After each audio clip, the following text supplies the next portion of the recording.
You're listening to Nassaumen Hockey Podcast with James Nichols and John Zella.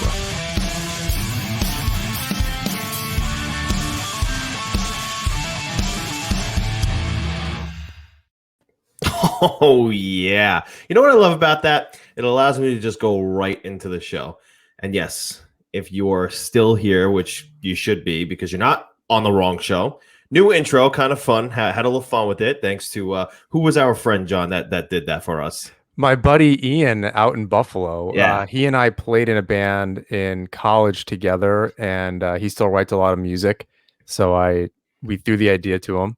I shot him a text, and it took him about like a week, which was kind of cool. We like a couple other ideas. We shot a couple texts back and forth, and that was it. So like one edit yesterday, and, cleaned it up, something like real small, and that was it. So really cool. I really appreciate it. Yeah, so hopefully you're still with us because that is our new intro. We are excited to have it. Thank you, Ian from Buffalo. But let's get into it. Before we do, though, let's just talk about DraftKings. You've heard us talk about DraftKings in the past, the leader in daily fantasy sports, and how payday can come every day by entering their contests with huge cash prizes up for grabs. This week is jam-packed with action ranging from basketball to golf, and DraftKings has plenty of ways for you to have a front row seat to all of the action. Making a lineup on DraftKings adds excitement to every night, and is simple to do. Draft your lineup and feel the sweat like never before. Every moment means more with a DraftKings lineup on the line. DraftKings has paid out over $7 billion, more than I'll ever have, to users across all sports. DraftKings is the leader in daily fantasy sports, so there's no better place to get in on all of the action. Now that you know how to play, download the DraftKings app and sign up using code THPN. New users will get a free entry with their first deposit. That's code THPN to get a free entry with your first deposit only at DraftKings. Minimum $5 deposit required. Eligibility restrictions apply. See DraftKings.com for more details. Before we get into the Islanders, let's get to around the NHL and something that you put on our talking points. I'm so happy you did. That was definitely going to be the first thing I wanted to address because it's blinding me. It's in my eyes and I can't see. These Golden Knight helmets, have you seen them? Yeah, I'll give them credit. All right. As ridiculous as they are, I assume you also think the same. Yeah. For as ridiculous as they are, it was different. And I have to give them credit for different. Sort of. We've seen it before. Do you remember where? In the NHL? Yes, we've seen it before in the NHL. Last season, the LA Kings wore it in their Stadium Series game against the Colorado Avalanche. They wore shiny silver helmets. That is right. So, all right, not that unique. And when they did it, I was like, gross. But I don't know. I just we're not Europe. And they do it. I think it's really cool what they do in Europe. When I forget what league it's in, that the leading scorer on the team gets the golden helmet. It's ridiculous. It's different though, and even if LA did do it before, which I honestly totally forgot about, I don't know. Whatever. They didn't do it the second time they wore those jerseys, which I think is funny. Right. They must have just had their ear to the ground on social media and be like, nope, we not well received. Yeah, gonna toss those right in the garbage. And you know what, too? I couldn't see the ad on their helmet. Not that it matters to me, but it probably matters to some people. I wonder if that wasn't what helped that go in the garbage. Right. Las Vegas folks, let us know if you're at the team sale at the end of the season and you see a bunch of golden helmets. Yeah, because that means they're gone for good. Or earlier, if we start seeing them on eBay, we'll know that they're just gone. Yeah, game worn, right? They auctioned them all off, and like the highest bid was like $4. Yeah, something. Alex Galchenyuk gets traded again, twice in 1 week. He's headed to Toronto after he was traded to the Carolina Hurricanes. Ryan Dzingel goes back the other way, but now Galchenyuk gets flipped to Toronto. This is his seventh team in his short career, kind of. He was only drafted in 2015, 2014? 2012. Okay, so a little longer. I mean, but he's like, this is non-NHL seasons. Okay. This is his 9th NHL season and his 7th team. He's a former 30-goal scorer. He scored 20 Yeah. goals once and then 19 goals twice. And then since 1920, since and including 1920, he's really kind of fell off the map here. And that's when his tour started. He's beginning to look a lot like Mike Sillinger for you older Islander fans who remember the journeyman. Yeah, So, somebody else compared him on Twitter to Lee Stepniak. I thought that was a pretty good one. Stepniak saw like 1,000 teams before the end of his career. yeah, there are some players. I mean, some older players, you think of like Yager or some of these guys that like wind up getting traded around. This seems like something else, and I don't know much about him. I haven't heard anything like he's a bad teammate or doesn't fit in locker rooms. Yeah, no, nothing people, like that. People keep taking flyers on him. The last number of seasons, and he keeps getting traded around. He must be an asset, to be included in trades, to continue to be included in trades. Right. I think what the interesting part to me about that is, Ottawa trades Dzingel because they know he's not going to re-sign in Ottawa, so they trade him to Columbus, and then he's signed in Carolina. Yeah, is that right? It's possible that it's up this year. I think he only signed a 2-year deal. So whatever the case is, so then he, right, maybe that was 2 years ago. Wow. Yeah. Okay. So yeah, he's up. This is the the second year of whatever deal he was on, if it's a 2-year deal or what have you, and then he winds up back in Ottawa, I guess, with a contract up. So it's very funny that these players just kind of get moved around. Even now, it seems like the cross-divisional trades are not an issue. Like, teams aren't as afraid to do it as we thought. Yeah. Obviously Laine and Dubois and kind of have to. Like this season. I don't think you make trades in the division unless you're just down and out. But you're not going to be down and out until much later in the season. I think typically in a regular year where it starts in the early October. I guess a week or two before. So early October. They say by American Thanksgiving, which is mostly just Thanksgiving to whoever's listening. Who's ever in playoff position will most likely make the playoffs. Yeah. So I wonder I was thinking about it today. I wonder what that point in the season is this year, because I think it's going to be harder for teams to be really down and out. Like it's going to come down to the wire. This year, maybe more so, because you have teams maybe that are going to be in 5th and 6th place that play the teams in 3rd or 4th place 4 times in April, and it could very easily tie or flip that in the standings. So, it'll be interesting. Look at the Islanders as an example. Just a week ago, they were in 7th place in the East. As of tonight, or last night, as you're hearing this, they're in 2nd place. But that's a conversation that we will have for later. The Toronto Maple Leafs take a flyer on Alex Galchenyuk. We'll see if that has any effect on what's going on in Toronto, because a little off script here. We don't have it up there, but a little bit of heat going on in Toronto right now. They dropped a big one to Ottawa the other night. They were up 5-1. They wound up losing 6-5. What's funny is Sheldon Keefe apparently after the second period didn't feel good about the 5-2 lead. I believe it was at that point. And that's saying something. You're up. You score 5 goals. You're up 3.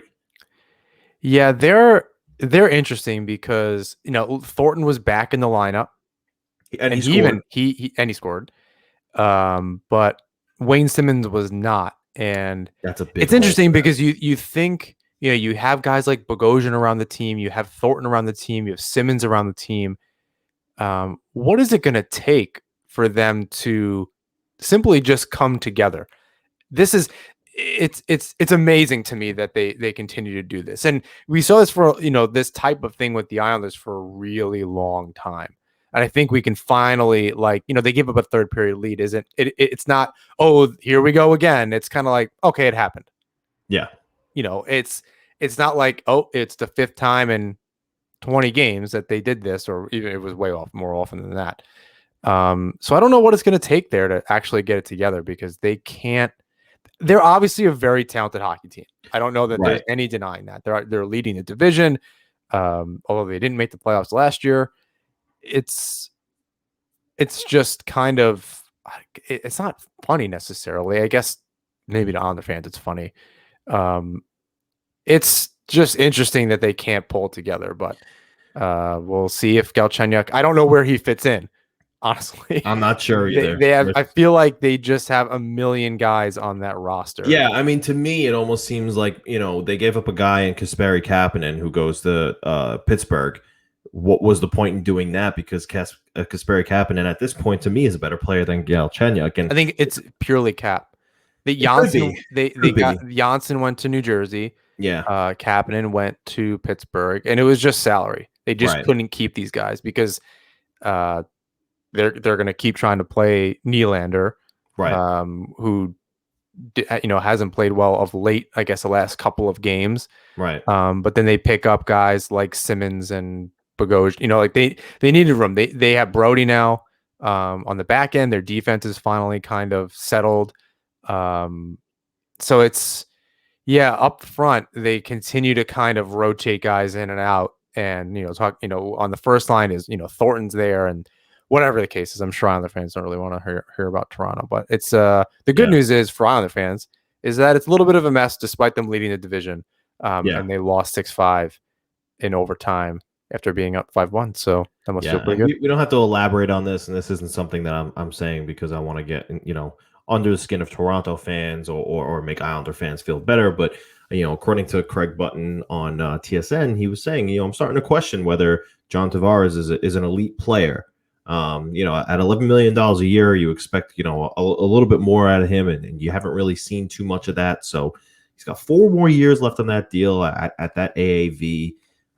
It's tough to see what's going on in Toronto, given the amount of money that they've committed to certain players. I don't know that it's seeing more out of him so much as that's mistake-free money. Yeah. For guys on the Islanders, I don't think anyone really makes mistake-free money. Right. And that's kind of, not only that, he's your captain, so you got to lead by some sort of example. Right. So one way or another, you got to be working your ass off or making no mistakes. Yeah. Whether you're putting the puck in the net or not, you get captains on teams are not always the leading scorers. Right. I loved one of my favorite examples is Thornton in San Jose. I think he was on the second or third line. But he was the guy. Yeah. But so he has to be that, and he's the second line center in Toronto. He just has to be better. Yeah. I think Matthews is leading the league in goals. I think so. Yeah, I think so. By the way, his shot is just incredible. And another side note that I didn't realize until we just played Buffalo twice, because the last time we saw them, my side note, was in 2019, December of 2019. Oh, over a calendar year ago. I did not realize, yes, Austin Matthews' shot is incredible, but in terms of Buffalo, I did not know how good of a shot Olofsson had. I know he scored 30 or close to 30-something goals, but oh my God, when he shot the puck on the power play a couple times yesterday and today, I was just like, wow, this kid's shot is really good. But yeah, Anson Carter was had a lot of good things to say about it. Yeah, absolutely. Yeah. We'll save that for later. Let's move on to the outdoor games this weekend. Colorado Avalanche and the Vegas Golden Knights will go head-to-head at Lake Tahoe, as well as the Boston Bruins and the Philadelphia Flyers. Interesting note here. The Flyers are possibly in a COVID protocol. They're doing some investigation there. And the backup team for the Flyers is actually the New York Rangers. So for some reason, the Flyers can't make it. It's going to be the New York Rangers taking their place against the Boston Bruins. It has to be somebody from the East because they're keeping that sort of moving bubble going, if that makes any sense, right? Well, it's just they don't want to cross-contaminate. Right. So it just makes sense. So I think the Rangers might be one of the only available teams on Saturday, and it might just be partly a travel thing. It may be a couple of things. So they're available, and they're one of the teams that just get these calls. Obviously, Boston and Philly have played in a million of these things. Somehow, I'm surprised Chicago just isn't there playing 3-on-3 against themselves with Pierre Maguire on the bench. I don't think anybody expected them to be as good as they are this year. No, I think they're definitely, but. Again, you're playing the teams in the division over and over and over. You can figure out how to win games. I wonder how that translates to the playoffs ultimately. Mm. But I think you start to, if you're a really good team, you can start to really take a stranglehold on on others. Yeah. I think Montreal has beaten Vancouver 4 times already, which is incredible. So some teams just have other teams' numbers. Other times it's going to be more split because you just learn too much about each other. So It's it depends on interesting how that it you works out. say that because then you also ask the question, and we'll talk about it on air. Will it be harder to gauge who the best players are, along with the best teams, since you're seeing each other head to head so much? And I totally get your point, right? You get to know these players, but I think if you are argue the other side, the players learn those habits, yes, but it's just a matter of who can adjust. And I think that arguably makes you a better player if you can find new ways to produce, right? You see the Islanders are going to see the Penguins 6 more times. If Matt Barzal can continue to produce against the Penguins, that's just going to further solidify what is an elite year for him so far. And he's figuring out ways to even though he sees them, I think they've played 3 times, right? So far this season, 3 times, and he's put up points in every game. Yeah, I mean it's kind of like guys like Crosby or a bunch of players against the Islanders that they just kind of, it's hard to contain them. The best players in the game will find ways to do that. Right. For the Islanders, it's by committee, so each line kind of each night their number is called, and however that's chosen or just by fate or whatever. It seems like this one line's producing, the fourth line was helping out, and then it was Pajot that came in, and then Nelson finally gets on, and Bailey gets a couple. So it depending on the type of team, if you're really top heavy, you need those guys to be going every single night, and it's harder for them to do that when coaches and things are, they're not really watching so much tape probably or whatever the case is, but they're on the ice one day and then the next day, so it's like, all right, well, we learned a lot, so we can talk about that, we can strategize. So definitely something that will progress as the season goes. We'll all learn about these teams in each division a little bit more. Fans of the Islanders are going to be watching all these teams 8 times, 7, 8 times. We'll all learn a little bit more about these other teams. Yeah, I gotta say though, the in division play has just been fun, and I know it's not going to stick, but the rivalries being created around the NHL, and I shouldn't say created. It's like pouring gas on fire with these in division games. They're already rivals and they're seeing each other so much, and the memories aren't short in a sense where if they see each other the next game and they didn't like something that they did the game before, it's just creating such fiery competition. It's so fun to watch, man. I'm loving it. It'll even make the playoffs better. Absolutely. At least the first round. I can't remember how the second or third round is going to work out after that, but it'll at least make that first round a little bit better. It'll kind of amplify these other rivalries. I think it'll show some teams are a little bit better within the division anyway. Right. Who's a little bit more ahead, and kind of creates it that way. Like rivalries maybe you wouldn't expect. Maybe the Devils and New Jersey now have this rivalry a little bit. Like something kind of bubbles up and kind of continues there, where unexpected rivalries is, I think, what I'm trying to say. So I'll be interested to see how that kind of plays out as the season goes on. Yeah, absolutely. All right, but before we head over to On the Island, we have a little ad read here for you, brought to you by Amity Harbor Sports. Take it away, John. So yeah, On the Island is brought to you by Amity Harbor Sports. They are a family-owned and operated business of over 40 years who specialize in hockey and baseball equipment. What you might not know is that they also specialize in logo design, screen printing, and embroidery, and work with groups to customize popular items such as t-shirts, hoodies, joggers, jerseys, hats, masks, and more. They create custom apparel in a broad range of designs, colors, and styles, and offer popular brands at wholesale prices, including Bowers, CCM, Under Armour, Athletic Knit, Champion, American Apparel, Adidas, Carhartt, Nike, New Era, and more. With remote learning and work from home is still very prevalent. They've also set up ways to make change in the community. And they also changed the way the industry sells and fundraises by creating pop-up stores and selling branded and personalized apparel products and gear. Learn more at amity-harborsports.com on Instagram and Facebook, and check out the Long Island Hockey Company, their clothing line at longislandhockeyco.com or on Instagram at Long Island Hockey Co. They've been doing some really cool fundraisers, helping out people in the community, on Long Island. I love that this is a family-owned business. Like I said, when we first got, the partnership going, I've been going there a really long time. I back them real hard. I'm wearing my Long Island Hockey beanie or toque or whatever you want to call it. Yeah. And it's really comfortable. It's warm. It's been really cold. Oh, here in Syracuse, it's a little bit different climate than by you, but cold nonetheless. Winter, you need it.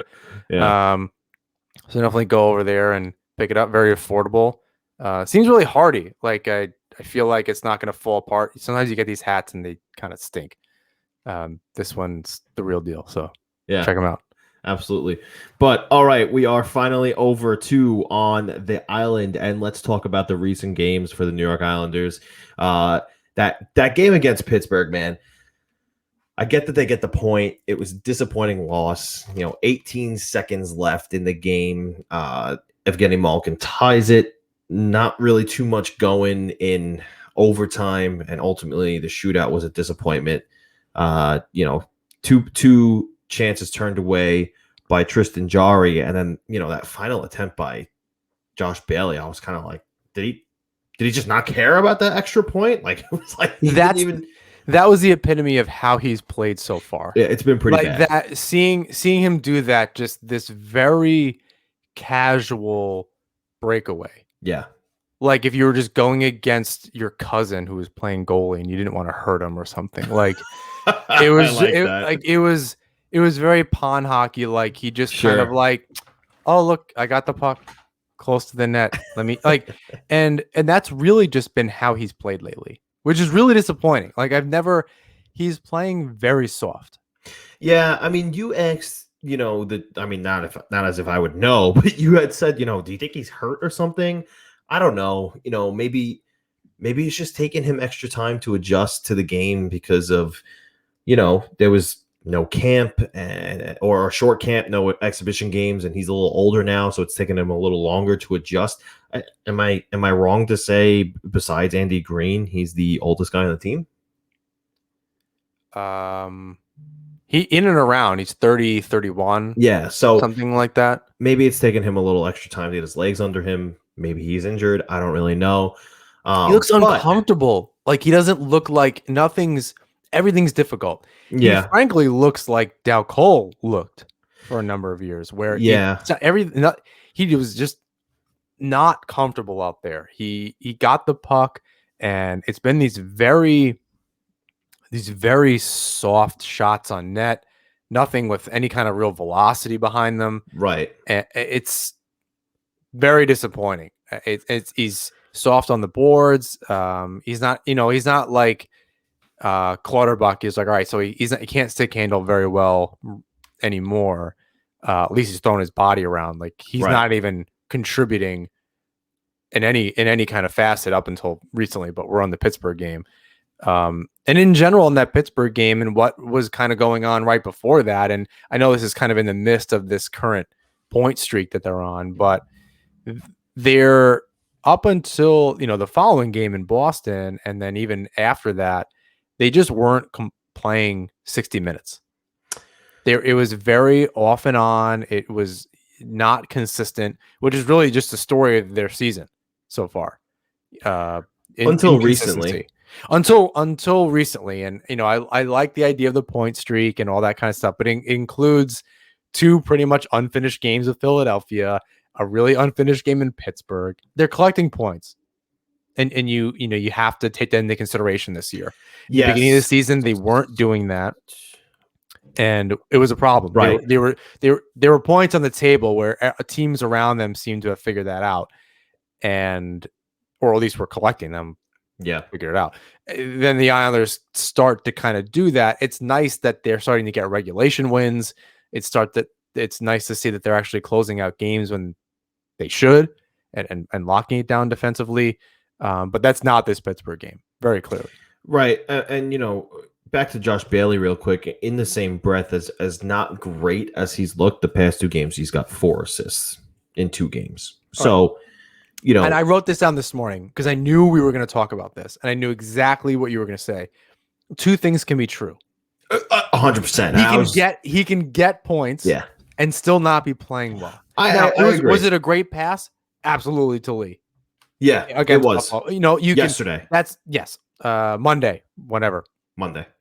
Well, we're going to confuse. I worried about this. We're going to confuse these games very easily. But so in the first Buffalo game on Monday, is it a great pass? Absolutely.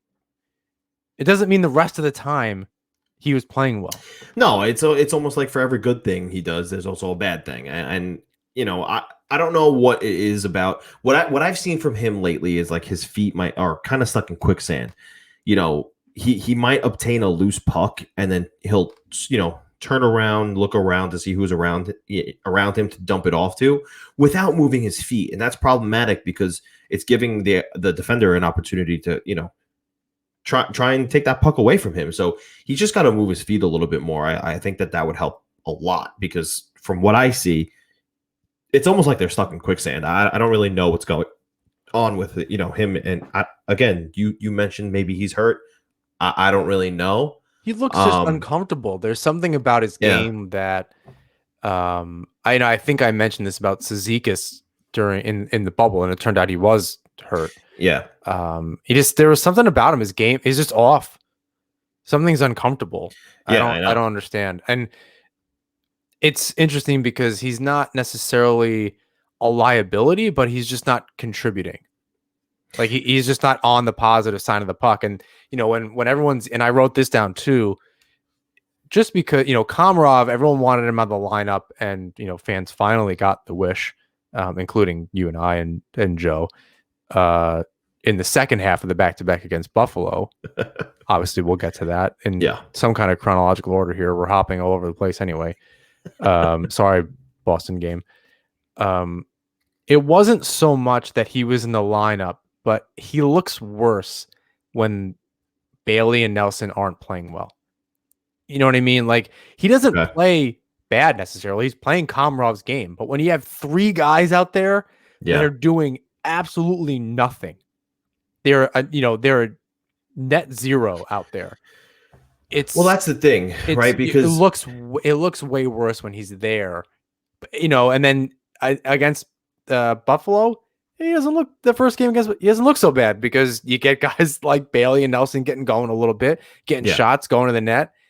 You forget about that. Well, when it's a whole bunch of players. Yeah. He collected a couple of points. The thing is, again, that's also 2 things can be true. Just because he got points doesn't, He made a great pass to Pajot. I'll give him all the credit. He is an NHLer, right? He's going to do that. Yeah. Well, here's the third thing that's true. They played Buffalo. So, he's going to look good in a game against Buffalo. I think the thing here is, Trotz knew that who he wanted in his lineup more recently, right? He said he was close to figuring it out. Beauvillier was still lingering. Now Beauvillier is back. You see Komarov has now taken a seat. Wahlstrom continues to get in the lineup. That third line of Beauvillier, Pajot, and Wahlstrom, that's a great line. I love that line. I love seeing MDC still on the second line. He's earning that opportunity. Look, he had 2 assists in that first game on that line. Since then, no points, but it doesn't matter because he is still putting in the work every shift. You see it every shift. He had a couple block shots tonight. He looked real good. He's the hustling. lineup. It's effort. Yeah, it is. It's things that Barry Trotz wants to see. And if you're going to he gives Eberle and Nelson room. Exactly. That's what I was going to say. So you're going to probably continue to see that second line because, like you just said, that he gives those players room and it's working. Eberle is putting up points. He's producing, maybe less so in the past few games, but the chances are there. So it's just a matter of putting the puck in the back of the net. Even Dalcol had a couple of chances tonight against Buffalo. He's getting more comfortable out there. Yeah, before we talk any more about Buffalo, we have to talk about this Boston game because they put 42 shots against this team, and this is the first time that they're seeing them since Pasternak has been back. They beat them the first time in regulation, and now they give them their second regulation loss. I don't care what you say about this team. The Islanders are proving that, yes, they're still working on, a few kinks and getting the kinks out, but the Islanders are proving to return to form. This is the Islanders that we know. Peugeot scores. The forecheck was great. The fourth line, man, the fourth line is back. From what I see, the fourth line is back. Cizikas looks great. Clutterbuck looks great. Martin is keeping up. So I think that they're rolling. Trotz is able to roll the four lines now because Peugeot is starting to get those solidified wingers. The second line looks good. The first line looks good. 42 shots against Boston. Yeah, that was crazy, and I like that they, the Bruins had the Islanders number. Talking about that, they had their number for years. And I think it's particularly good in this year when there's a really good chance that the Bruins are number 1 and the Islanders are number 4. And in that first round series coming out of the East Division, you're playing the Bruins. Now, there's a lot of games left. There's 5 more, right? Or at least 5, maybe more, 6. 6, I think. Either way, a lot of games. So it's nothing to cheer about long term until we see the results. However, it's a really good start, and it's the momentum that you need against the top team. You need to know that you can beat them. I think if, any team that they think that they're going to be playing in the playoffs, you want to go into that knowing, we just beat them in a series. We beat them 5 times. We lost 3. We can beat them in a 7-game series. Right. You want to know that you can do that and have literally just done it. Right. It was like going into that. I believe in the Pittsburgh series a couple of years ago where they won 4-0. I believe in the season they had also won that series. Now it's not necessarily as important, but it does help. There's a mental aspect to it where you go into these series, and when you're playing well, especially against a particular team, you know their weak points, you know what you need to do, who needs to be in the lineup. Trotz does his magic. There you go. Yeah. He's like he did all playoffs last year. So I think that game is more important than just the win itself, but knowing that you can go in and beat them and having Boston now think about you instead of the other way around. They controlled the tempo. It was their hockey game almost from start to finish. It was nearly a 60-minute game. It was. They were turning it on. It was going into Monday against Buffalo.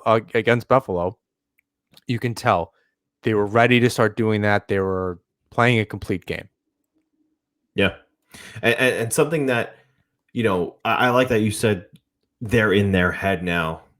They're thinking about us. Something I also love that they're thinking about is it has to be Semyon Varlamov. How do we answer Semyon Varlamov? He is playing off the charts.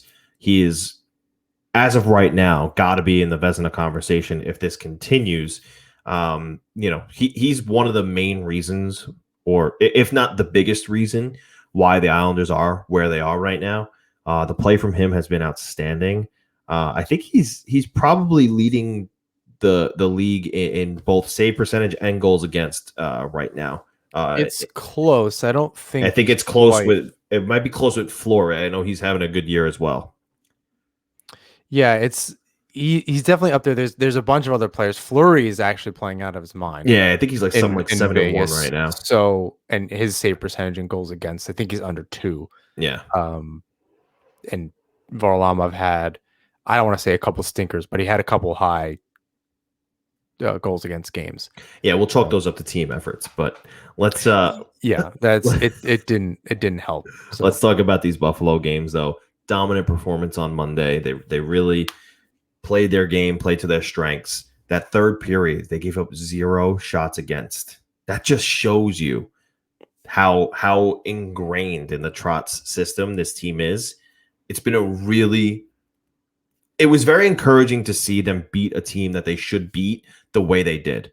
It wasn't just playing up the competition. They were just playing against teams that they can beat. Yeah, you didn't want to see one of those usual, Islander stinkers where they play down to their competition. They allowed 2 points to slip away because, oh, we're playing Buffalo tonight, we'll take it easy. There are no easy games this year, especially this year in this division. So it was good to see that dominant performance on Monday. A little bit less dominant tonight or last night. But highlight of this game last night, Ilya Sorokin, man. Holy smokes. This was his coming out party. He showed up. He was dialed in.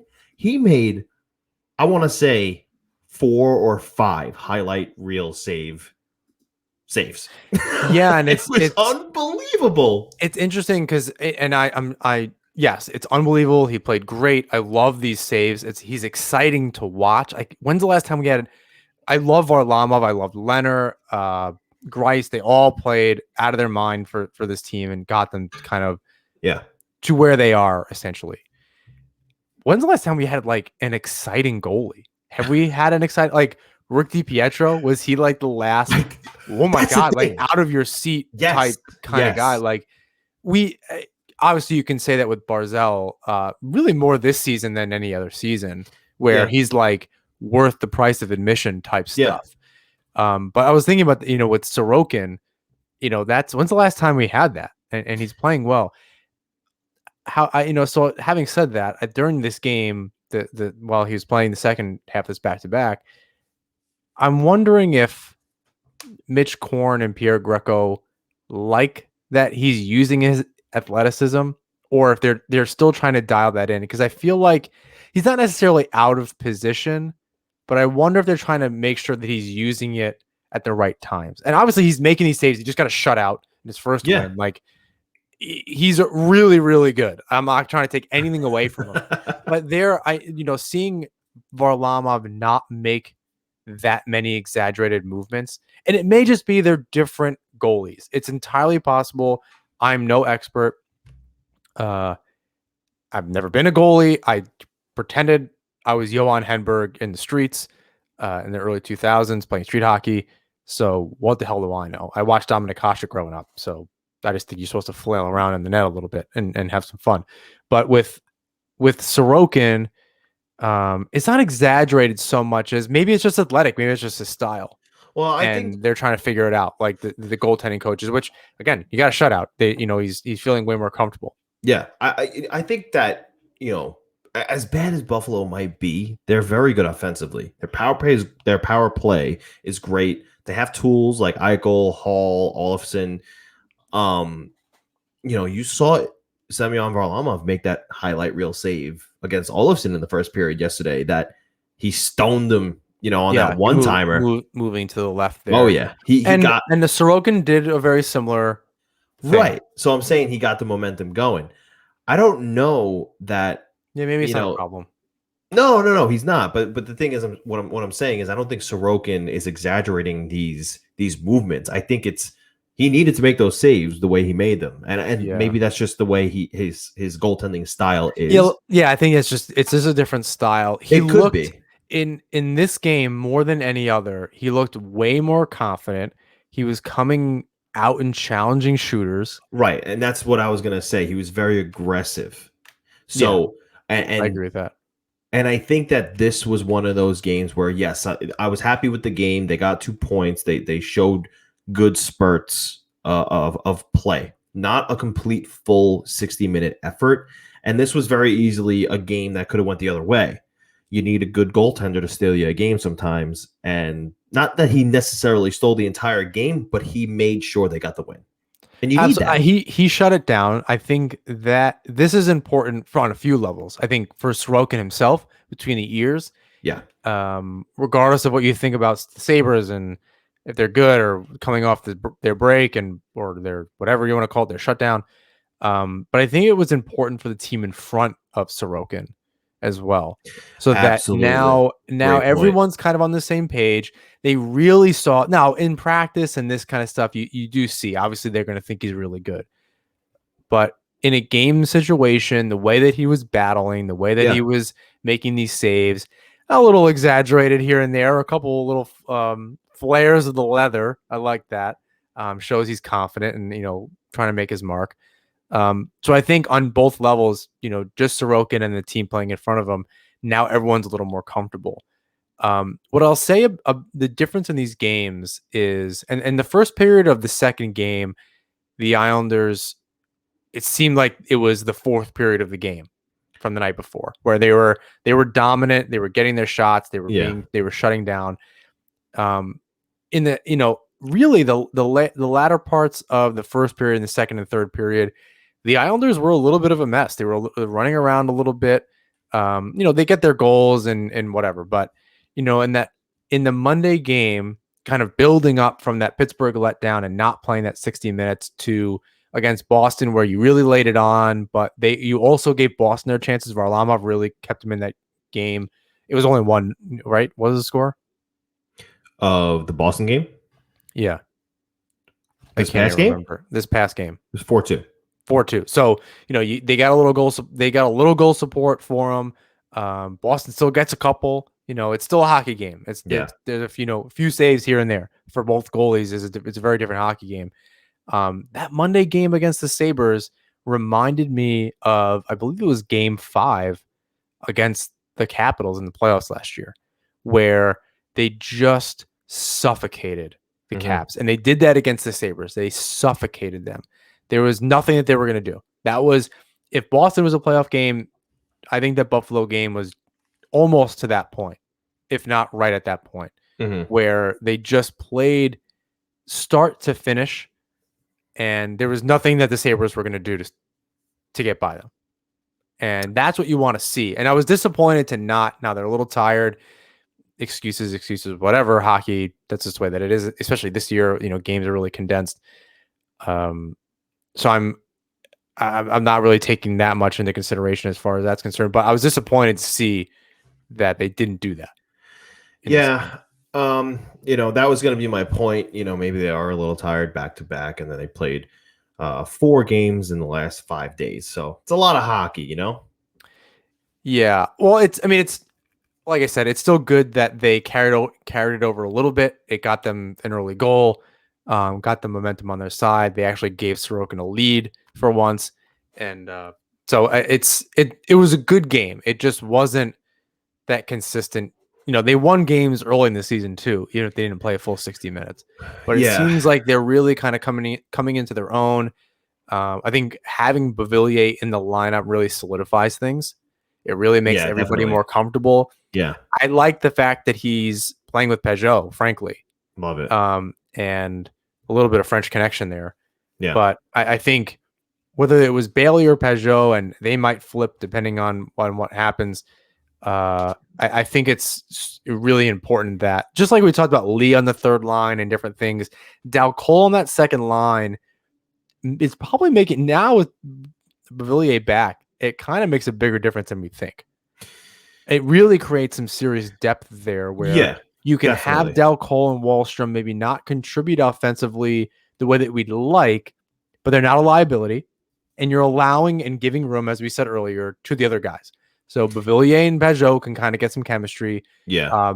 Eberle and Nelson can kind of get some chemistry, put some pucks on net and score some goals. And that's it. You don't really have to worry. All 4 lines can get rolled. That's what Trotz ultimately wants. I don't know that I'd want to see Dal Cole, Wahlstrom, and Peugeot together. Like, I think I'd be uncomfortable with that. Yeah, I think that I think that Trotz knows that by now. You didn't see it in the game tonight. But what you did see was a lot of line shuffling, right? He already explained that at the beginning of the game that Beauvillier was going to get time not only on Peugeot's line, he was going to flip back and forth between that line and the second line. You didn't see Dal Cole out there, though, with Wahlstrom and Peugeot. So it's going to be interesting to see the deployment moving forward and how that's going to work because, was this just an easing game for Beauvillier, get third line minutes, and then things are going to change? Not really too sure. But something I liked that I did see was Wahlstrom got time with Lee and Barzal. That was really cool to me because, and I tweeted this during the game, Wahlstrom really is that sniper that Barzal's been missing. He had a shot that it didn't hit the net, but it was a nice drop pass from Barzal to Wahlstrom, and without hesitation, it was like the second it touched It's Wallstrom's instinct. stick, it You was need that. that's what it is. That's his instinct. The second the puck touched his stick, it was like a missile off of his stick, and it hit the glass, whatever. But it was like one of the first times they had that opportunity. So it was just nice to see someone instantly shoot the puck as soon as Barzal dumped it to him. I want to see that more often. I don't know if we will. I kind of and I don't wish ill on anybody, but if Bailey doesn't pick it up, maybe Wallstrom gets his shot up there, and I think it's a perfect storm, right? You got Barzal. If Bailey's not going to be scoring, he can go on the third line, right? There's room for that. I think you're depending on Lee to score too much, and although he's been doing producing, he is. I was gonna say although he's been producing as of late, it's the perfect storm to have Wallstrom up there, right? You have Barzal turning heads. You have Lee battling in the front of the net, and you have Wallstrom just shooting missiles that he's bound to score a bunch of goals that way. I've been saying this for the past couple of games too. Wallstrom, every single game, it was a little less, visual tonight, but I feel like he's just more and more on the brink of breaking out. He looks real good out there every game. I don't ever have a problem with him on the ice. Yeah, I've been pretty impressed. He's kind of evolved over the last few games. He's looking a lot more confident, and it's nice to see. Taves was that guy, and a little bit. He had a little bit of that flair and that at least offensive thought process. And obviously, Dobson, I think, is a lot more of an offensive defenseman. But the moves at the blue line, these little things that pass to Lee. It's a lot of heads up stuff that we were all hoping like, all right, he's got to do this. Like he's going to be in the lineup every night. I think the underlying numbers with him and Green aren't great, but seeing him contribute offensively, you can kind of ignore that a little bit. Yeah. Even if they're not, they're getting softer matchups. They're usually on the ice, and it may be on purpose with the first line.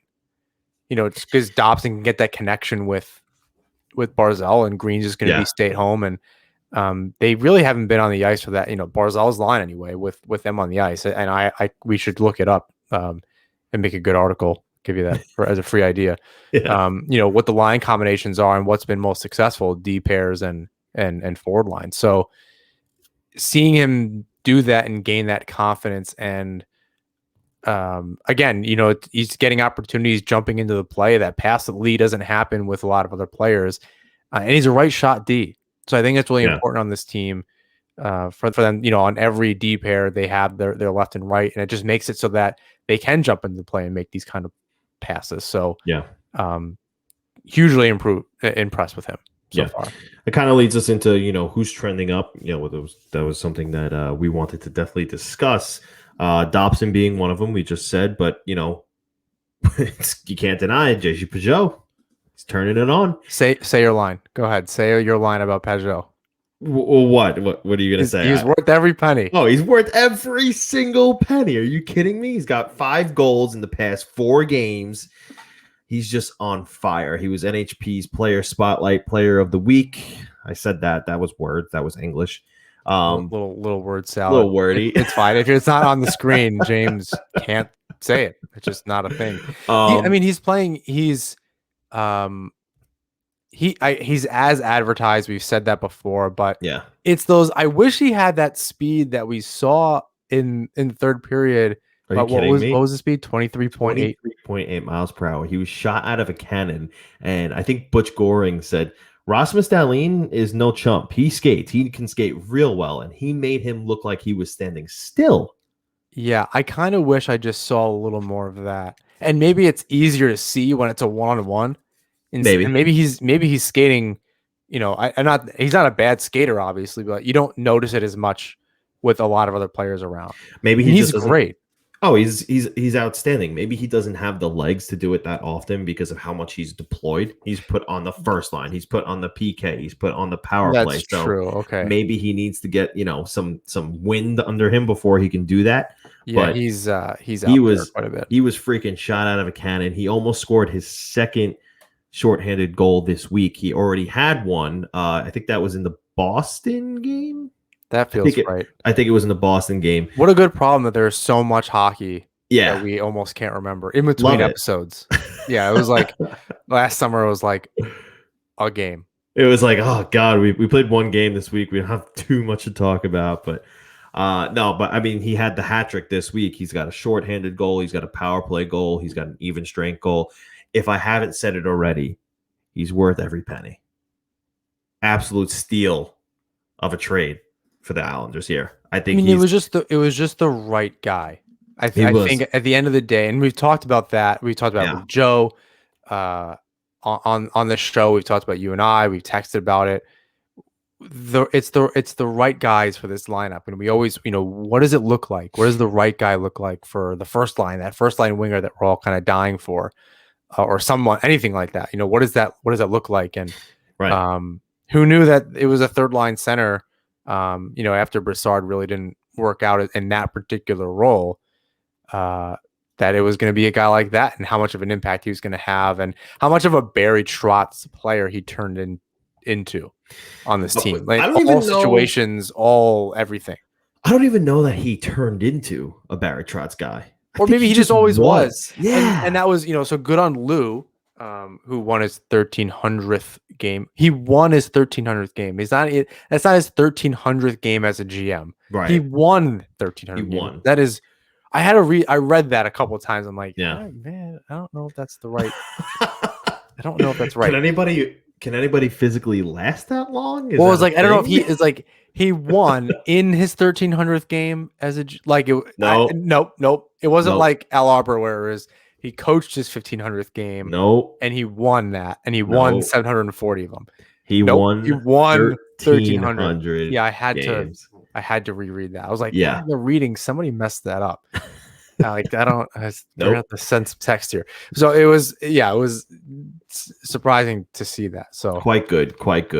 Also trending up for the Islanders. Anders Lee continues to score. He looks real strong out there every shift. I love his game. And I know I continue to say probably every week that he would benefit from shorter minutes, but he puts it all out on the ice every single shift. He uses his body. He's the strongest guy on the team, hands down. If I had to guess who benches the most, it's Anders Lee. Squats the most. Let's say squats, because if you've ever seen that picture of him in a golf outing, he has tree trunks for legs, and he uses his body every shift. He's a football guy, right? So he just knows how to use his body a little bit different. If he's got a big frame, it's just different.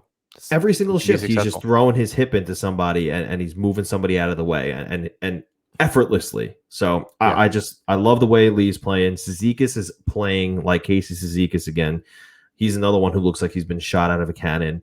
That goal against the Penguins, man. Yeah, right. Sorry, you're jogging my memory a little bit. Yeah, it was incredible, and that was the kind of thing. And what has he got? 3-4 goals already? Something like that. Yeah. This year, that's the kind of up the middle. This team save Nelson right now, and we'll get to him in a second. When you're that strong up the middle, when you're getting that many goals up the middle, you're gonna win hockey games. They're on this streak right now, kind of.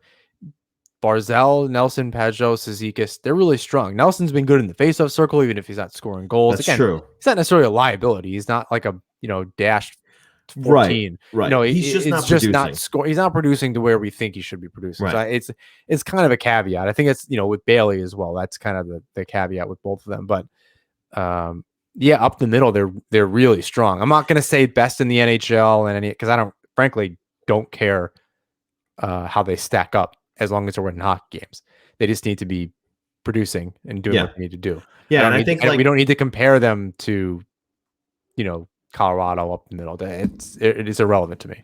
Yeah, and I think not a minute or two later, he fed Matt Martin for the second goal of the game against the Penguins. Whatever. He contributed to that, whether that was whoever passed him that puck. Yeah, ultimately, whatever, they lose the game. But Casey Cizikas was the driving force that got the Islanders on the board early.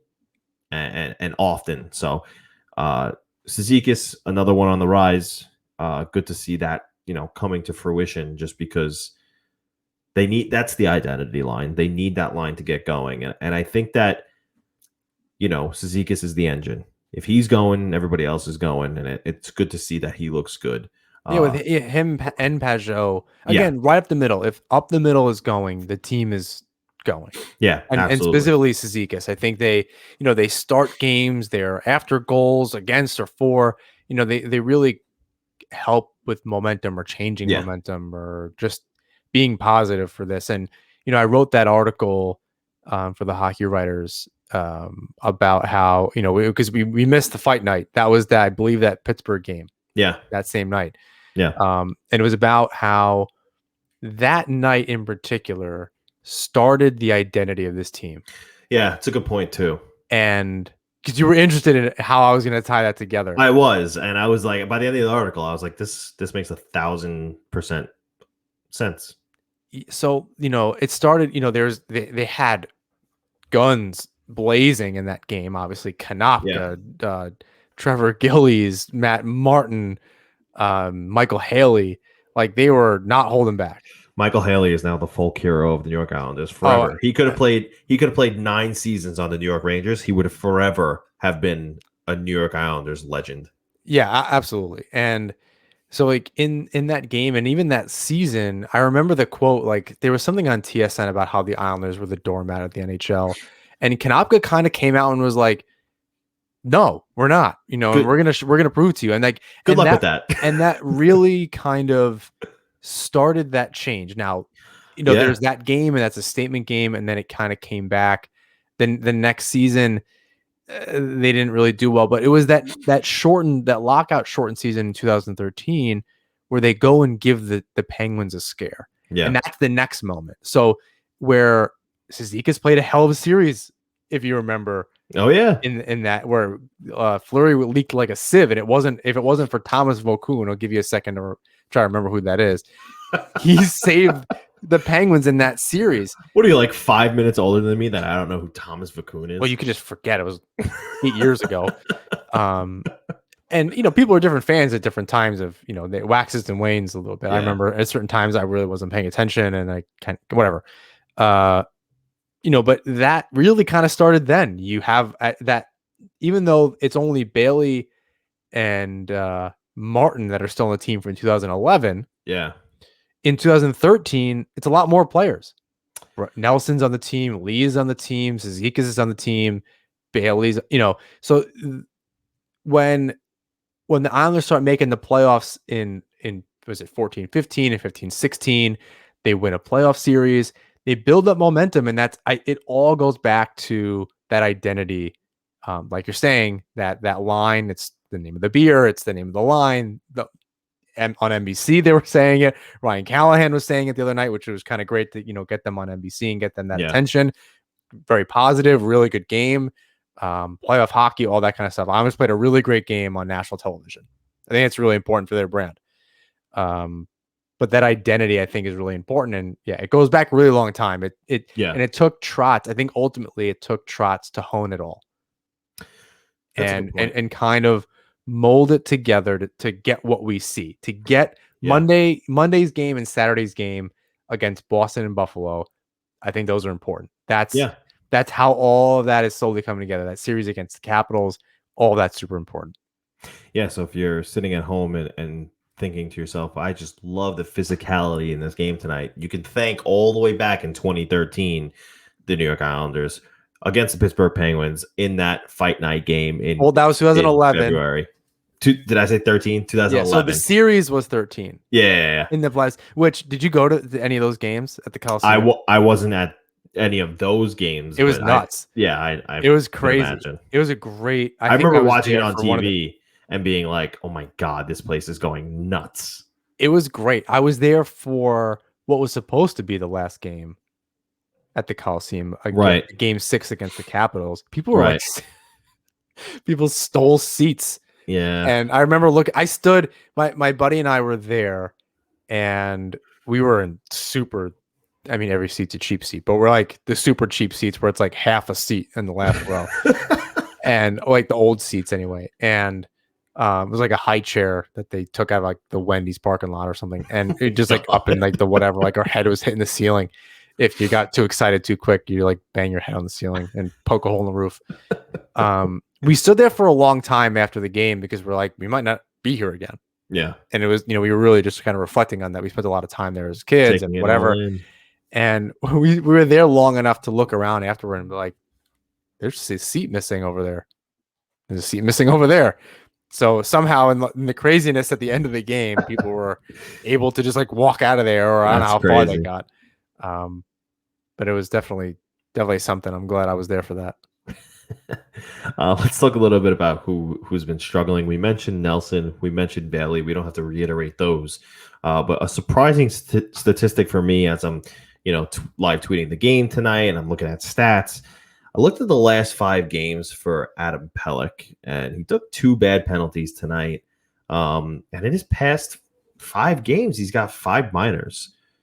It's not that great. The first penalty against him tonight, that was just a bad call. They called him for I think for holding, and he just kind of nudged the defender.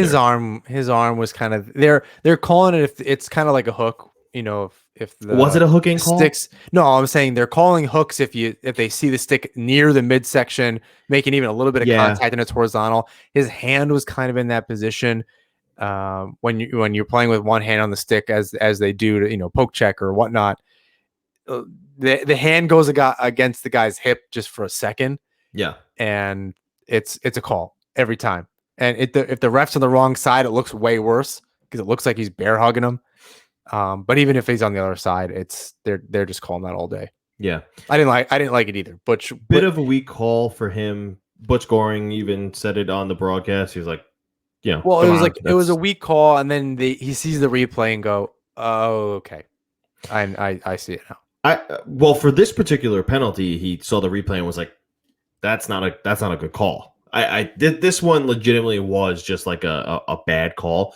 The second penalty for him though was legitimate. He is finding himself in the penalty box more often. As good as he is, keeping the puck out of the net in his own end. He's got to, get his discipline under control, because they figured it out with Barzal. He hasn't taken a penalty in I think like 5 or 6 games now, and it's been great. Yeah, they stuck him in the basement of the Coliseum for a couple days. Do you think that means that he's struggling, or it's kind of problematic? Like they need him on the ice on a penalty kill, not the reason. Well, yes, right. So that's the problem. He's one of the best penalty killers. You need him on the ice. Not that he's struggling. He still continues to do everything that he does well. Just his discipline is down a little bit. And he's a little bit unlucky in getting a penalty called against him that really wasn't a penalty to begin with.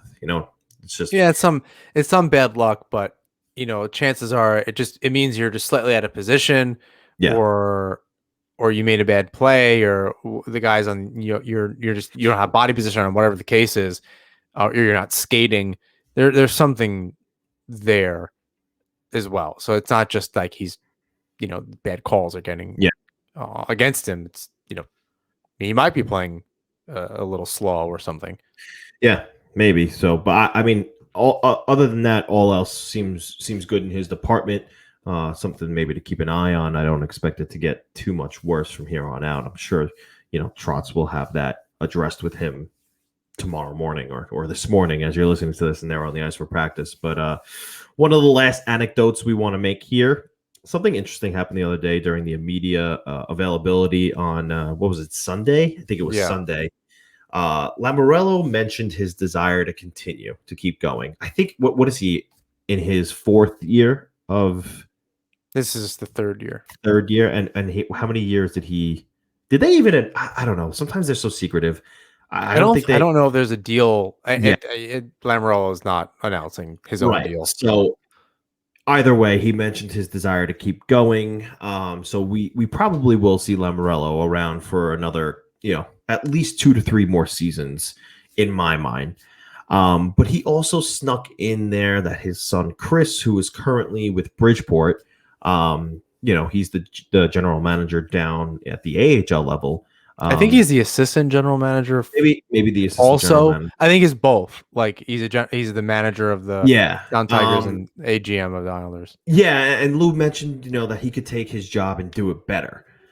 So it poses the question, do we think that Chris Lamoriello is the next Islanders general manager? And I don't know.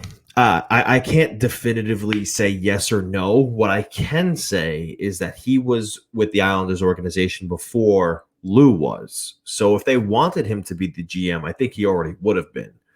Well, unless, I mean, having Lou there sets a certain tone. I think to continue that is different with Chris, and it's a different person. But they had to bring in super big guns. I think there was a reason Chris being there was a reason Lou was attracted to the position. Yeah. Made it a lot easier for sure. Right. But I wonder, I only brought this up and I only put it in our notes because he is getting up there, Lou. Yeah. And if things are going positive over the next few seasons, and maybe you're right, 2-3 seasons, maybe it's 5 more seasons, who knows, depending on how successful they are over that time. And they definitely have some cap gymnastics as we kind of deal with COVID cap situations and the expansion draft, and things can go super south. You can just make mistakes or things not work out, or you never know. Wallstrom and Bellows can have great seasons, and he's like, great, we can depend on these guys. We're letting this guy walk, letting this guy go, and then it didn't work out. Right. It's very easy. And it's whether it's his fault or not, he's responsible and bucks up to him and he gets let go. I super don't foresee that happening. But it'll be interesting as time goes on, because it's a different relationship when it's like your dad mentoring you and your dad's Lou Lamoriello. Yeah. When he's a GM of another team, and it's difficult to do that.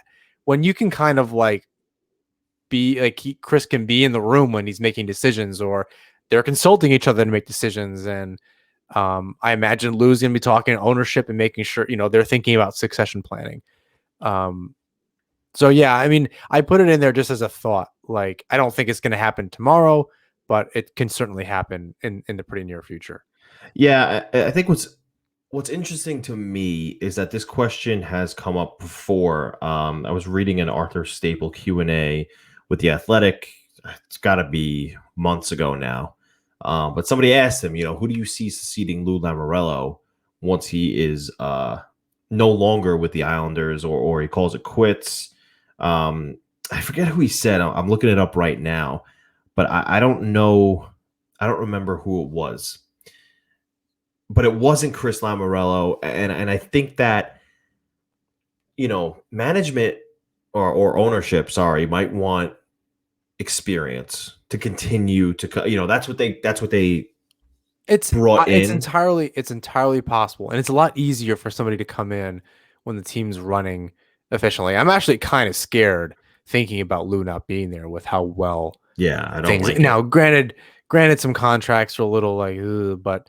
If he can finagle his way out of a couple this off season and do some stuff, they might be in good position moving forward to take advantage of what's going on. But let's think about this now. This just came to mind. Jim Rutherford is no longer with Pittsburgh. I wouldn't mind seeing Jim Rutherford come on over to Long Island and solidify himself a new home. Now, I think he's a little problematic, because what they did in Pittsburgh was they had Crosby and Malkin and Letang, and they just built around them and built around them. And now they have no prospects. And I think they have like 2 or 3 notable prospects from what I hear. But they won 3 cups. They won. Oh, he won. And he built those rosters. He won 2 cups with them. He won a third. I believe it was Carolina. Yeah, and the thing is, he's not afraid to pull a trigger. He's not afraid to make those moves that are necessary. Not saying I wish he was the Islander GM. I'm very happy with Lou Lamoriello, but I could guarantee you that if Rutherford was the GM, the Islanders have that first line sniper that they've been looking for. Yeah, maybe it's definitely possible. I think I'm more concerned with how do you find the right guys that fit into the Trotz system, and not how do we make moves and this and that. That's again, true. It's about culture, which he did. I understand Trotz probably did as well, but Lamoriello was we shave, and this is what we do, and these are the rules. Yeah, and a team that I think about them under Doug Waite as the coach. And Garth Snow for a little bit. Excuse my laugh there. Where it was right, because it seems like a absolute million years ago. But It when you does. think about that team, even under Jack Capuano, it was like kids at a sleepover Stop. where it was you're kind of dealing with just the team was like kind of young. They had some old guys, and it was like someone's older brother hanging out with the team, but there was just like no structure. There was Oh my god. nothing going on. And then Lou came in, and it was like, great, you're all gonna be able to hang out together. Playtime is over. You're all a little bit older. You can go have your fun, but you're gonna help your mother take the groceries in. You're gonna take you're gonna take the garbage. There These was analogies, man. before you were gonna have fun, you were gonna do this. I had a friend like that where it was like one of my best friends, and if I went over there and his mom came home with the groceries, I had to help bring in the groceries. Oh yeah, of course. Right. So that's kind of Lou. He's like, yeah, you guys can do whatever you want, but like when I need your help, there was structure. There was something there. Answer the call, kid. Answer the call. So before that, it was just absolute bedlam. It was just guys scoring goals, and it was like roller hockey. Games that everyone goes, oh my god, that game against Detroit and Nelson scores a bazillion goals, and you don't want to see barn burners like that. And that was like the whole season was just absolute nonsense. Yeah. So you kind of come in and there's structure, and I think it's the Lou Barry relationship that I hold the most dear. And that's where I'm like, I don't know what's going to, and this feels very like, doomsday into the future. Why are you worrying about this now kind of thing? But seeing their success, like watching them on this point streak, their second streak like this, similar, it's not 17 games, but 7 games is a lot of games with points, seeing this and you're like, man, they really need to like stick around. Like you hear him make that comment and you go, oh boy, yeah, I really hope they're both just here for a while. Well, riddle me this. Who is sitting next to Lamoriello in the press box every game? It's not going to be him.